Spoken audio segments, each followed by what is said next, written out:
நீங்கள் நல்லா இருப்பீங்க. இந்த நாளிலும் நாம் நம்மளை பெரியதாக சொல்லக்கூடாது. மற்றவர்கள் நம்மளை பெரியவர்கள், பெரியவர், பரவாயில்லை, நல்லவர் என்று சொல்லத்தக்க அளவில் நம்முடைய வாழ்க்கை அப்படி நடந்து காண்பிக்க வேண்டும்.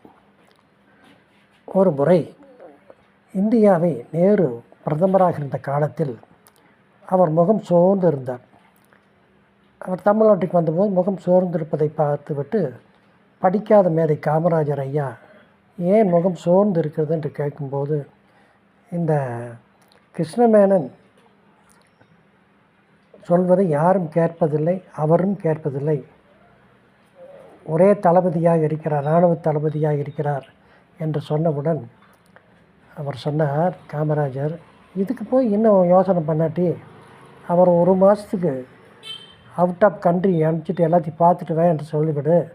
அவர் வருவதற்குள்ளே ஒவ்வொரு செக்ஷனுக்கு ஒவ்வொரு தளபதி நியமிச்சிருங்க, கப்பற்படை 3 தளபதியை நியமிச்சிருங்க என்று சொன்னவுடன் நேருவுக்கு நல்ல ஆச்சரியமாய் போய்விட்டது.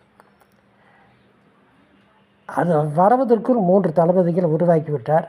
கிருஷ்ணமேனன் இந்தியாவுக்கு திரும்பியதன் இந்த மாதிரி நிலைமையை பார்த்து அவர் பேசாமல் அடங்கிவிட்டார்.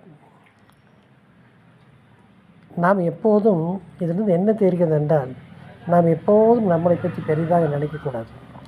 நமக்கு பின்னால் என்ன நடப்பது, என்ன நடக்கும் என்பதும் தெரியறதுக்கு நமக்கு வாய்ப்பில்லை. இதே போலத்தான் இயேசுடைய சீசர்களும் யார் பெரியவன், நான் பெரியவனா, நீர் பெரியவனா என்று போட்டி போட்டிருந்த காலத்தை இயேசு பார்த்தார். அவர் சொன்னார், தாழ்ந்திருக்க கற்றுக்கணும், நீ தாழ்ந்திருந்தால் தான் நீ உயரக்கூடும் என்று சொல்லி அந்த சீசலுக்கு புத்திமதி கூறியதாக ஒரு சரித்திரம் இருக்கிறது.